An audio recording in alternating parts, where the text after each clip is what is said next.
Et son bilan après plus de 30 ans au pouvoir? Alors en fait, le nœud de la réflexion, il se situe dans votre phrase de 30 ans de pouvoir.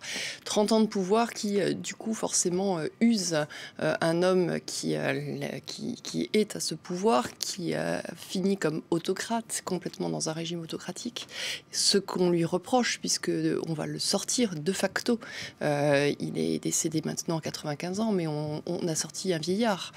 Et on avait un peu oublié qu'elle avait été l'homme qui a fondé le Zimbabwe actuel. Il était né dans ce qu'on appelait la Rhodésie du Sud. Il avait fait partie de tous ces grands courants africains qui avaient travaillé justement pour libérer les peuples du colonialisme.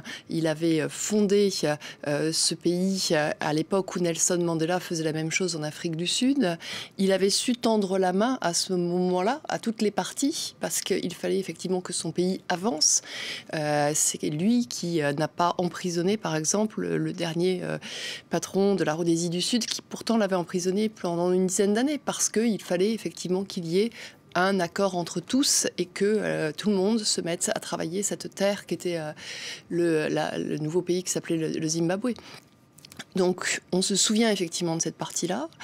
Ensuite, cette partie-là, elle est partie dans l'oubli parce qu'on a vu quelqu'un qui se durcissait totalement, qui finalement a choisi d'exproprier les fermiers blancs, en même temps qu'il y avait une répression très violente sur l'opposition en face de lui, une opposition noire. Et là, on n'avait pas qu'une querelle raciale, il y avait effectivement classiquement une volonté de rester au pouvoir.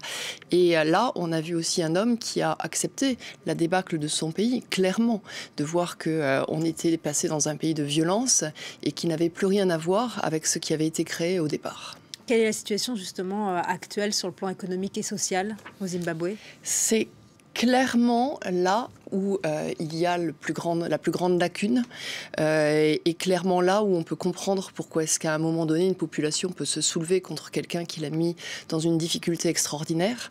On parle d'un pays qui était le grenier à blé de l'Afrique australe, le Zimbabwe. Et effectivement, quand on regarde, non seulement il y a toutes les grandes terres qui peuvent créer de l'alimentation, mais en plus il a des richesses minières. Il a du nickel, il a des platines, il a du diamant. Donc c'est un pays qui peut tout à fait vivre confortablement.